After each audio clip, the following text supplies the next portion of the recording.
Ever since people first evolved enough to craft things into tools, they've been creating sharp and lethal objects to inflict deadly harm on each other. Before that, they probably just grabbed a rock or even used their bare fists. But whatever, people just love forging sharp and brutal things with which to unleash carnage. It's human nature, apparently. So with that in mind, here are the 15 most legendary swords that actually exist. And trust me, each one is as deadly as the last one. Number 15. Tizona.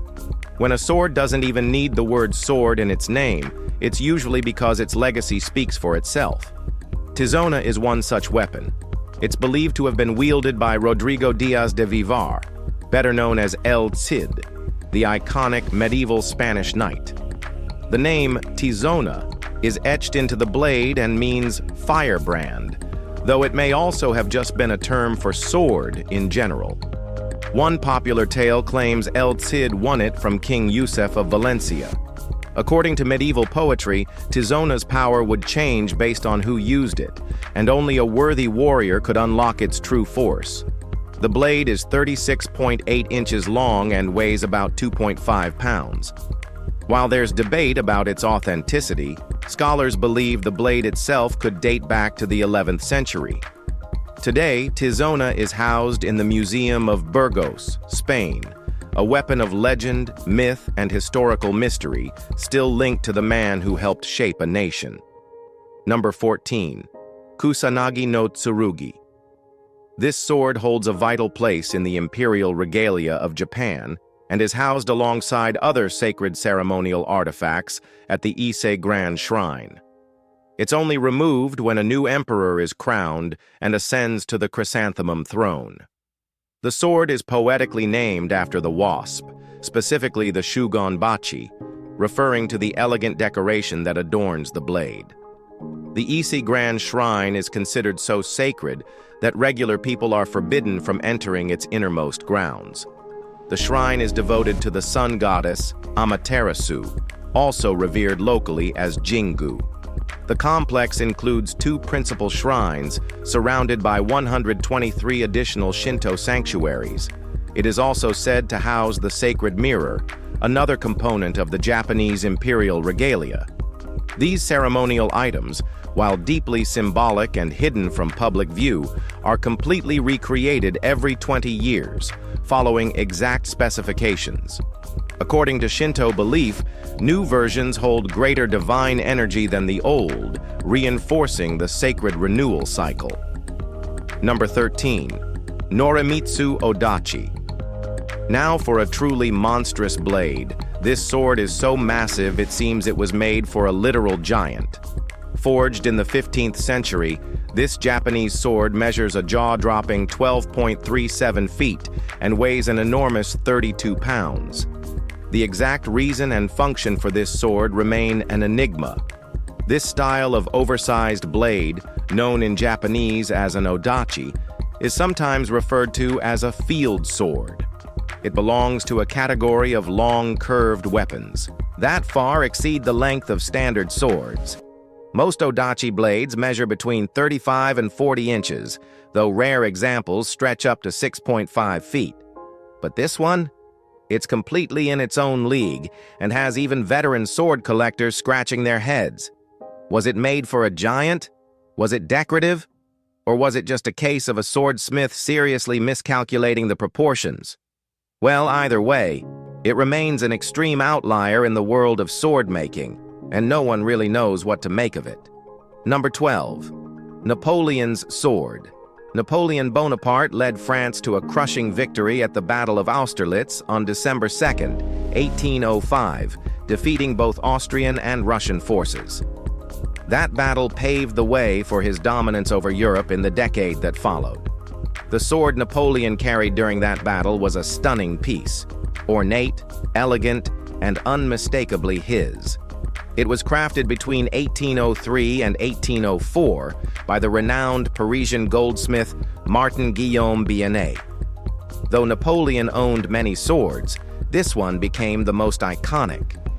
Its hilt is made of solid gold, decorated with intricate foliage and a carved profile of Napoleon himself. because modesty was not his strong suit. The blade features golden vine designs against a blue heat-treated steel background, giving it a rich, royal appearance. Though not designed for combat, it's still sharp enough to inflict serious damage. Ultimately, this sword wasn't meant for war. It was a symbol of supreme military power. Number 11. Szczerbiec. During the partition of Poland in the late 18th century, nearly all of the Polish royal regalia was permanently lost. In 1794, while the Prussian army occupied Krakow, they looted the treasury stored within Wawel Castle. That collection contained nearly every significant piece of Poland's royal heritage. After stealing it, the Prussians returned to Berlin and, during a financial crisis after 1808, melted down nearly everything. One piece survived, the Szczerbiec, or jagged sword. This coronation sword is surrounded by legend.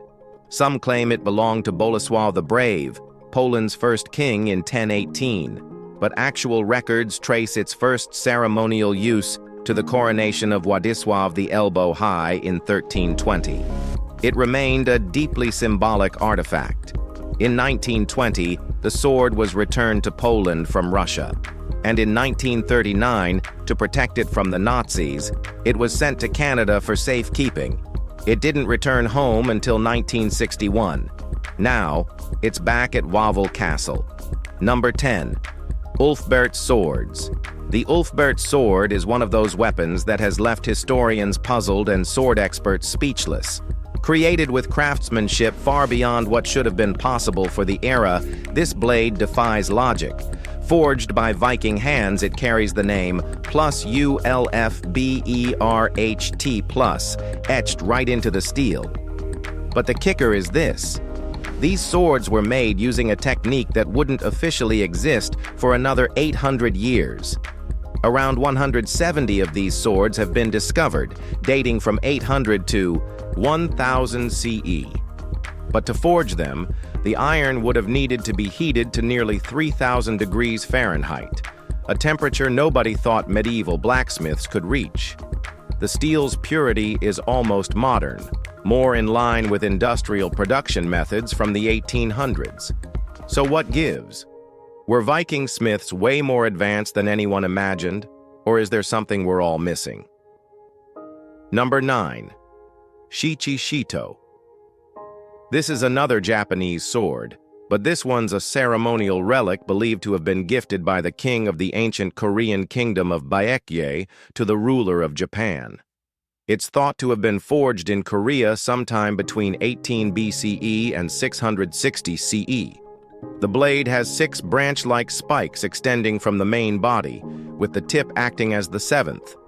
These features are said to reflect Korean symbolic design, likely intended to resemble sacred trees from the culture of that time. The shichi-shito isn't a combat weapon. Its significance lies in its symbolism, marking the diplomatic and cultural relationship between the ancient Korean and Japanese empires.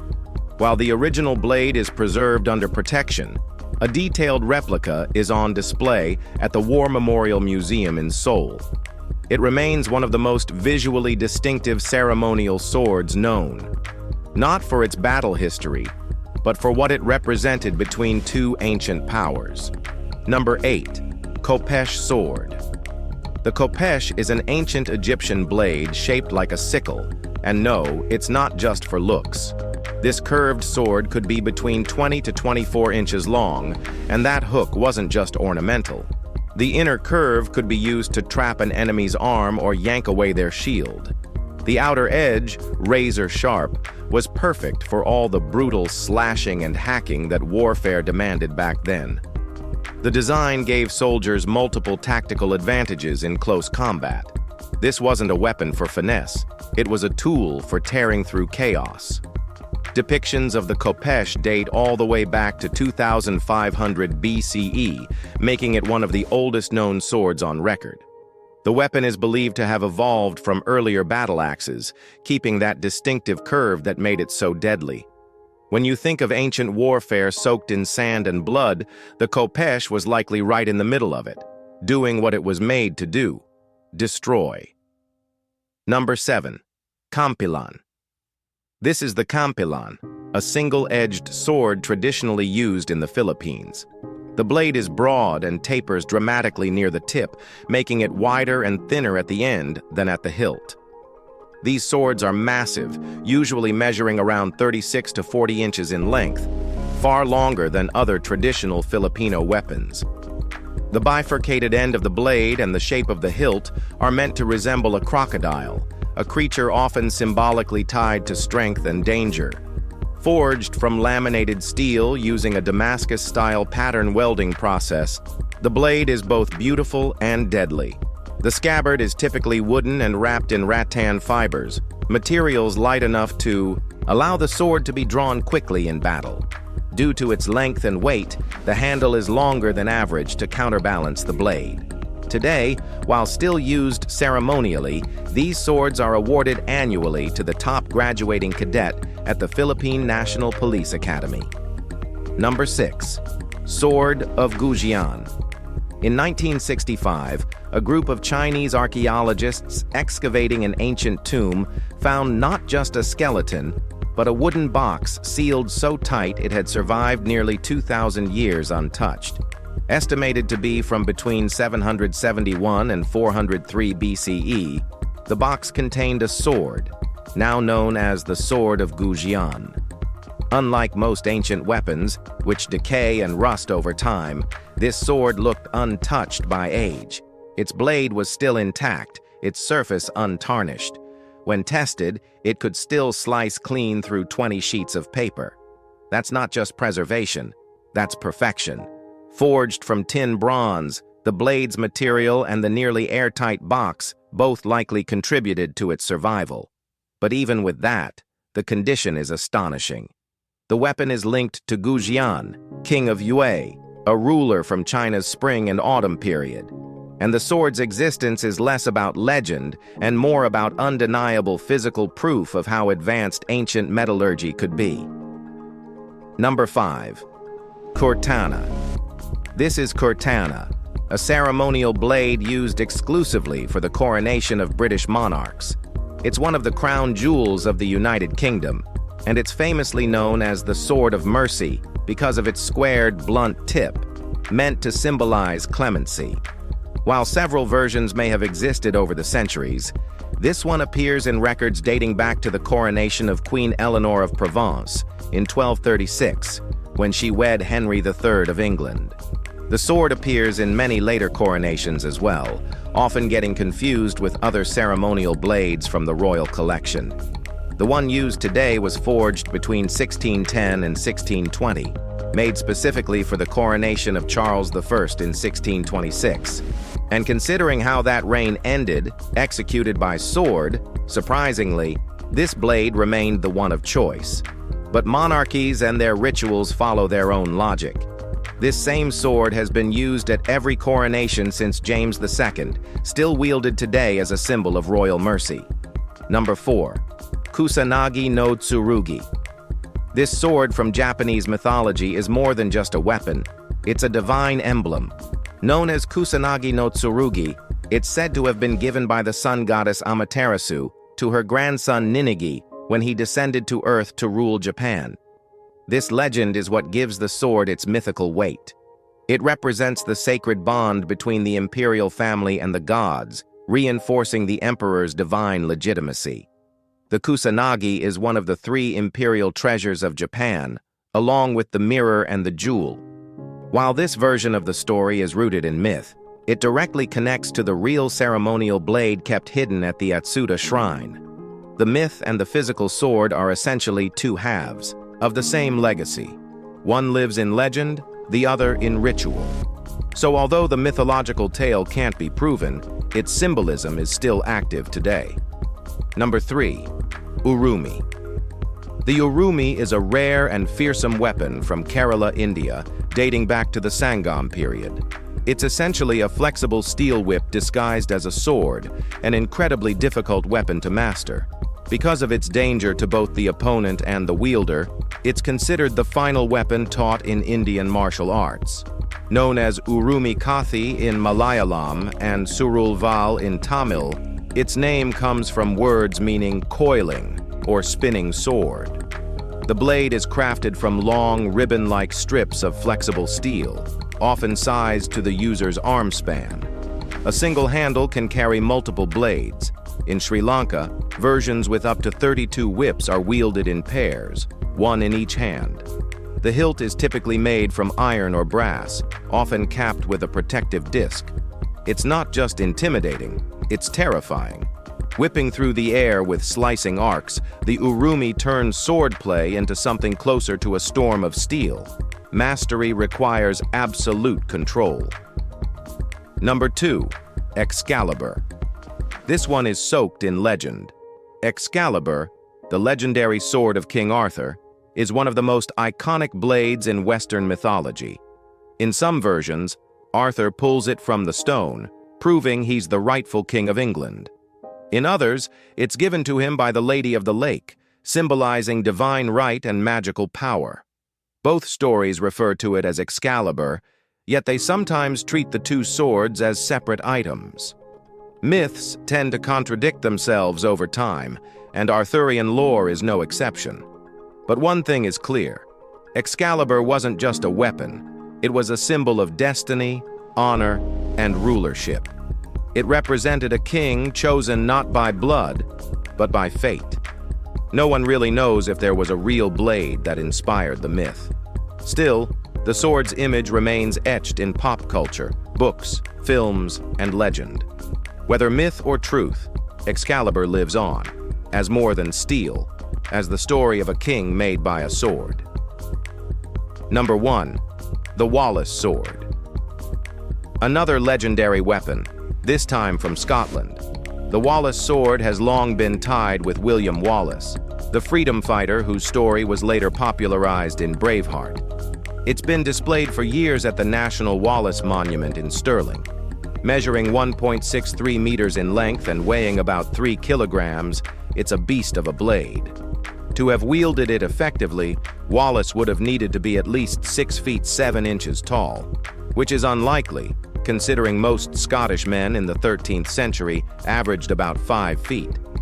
The first known mention of the sword doesn't appear until 1505, nearly 200 years after Wallace's death, raising questions about its authenticity. Still, legend and symbol often matter more than provenance.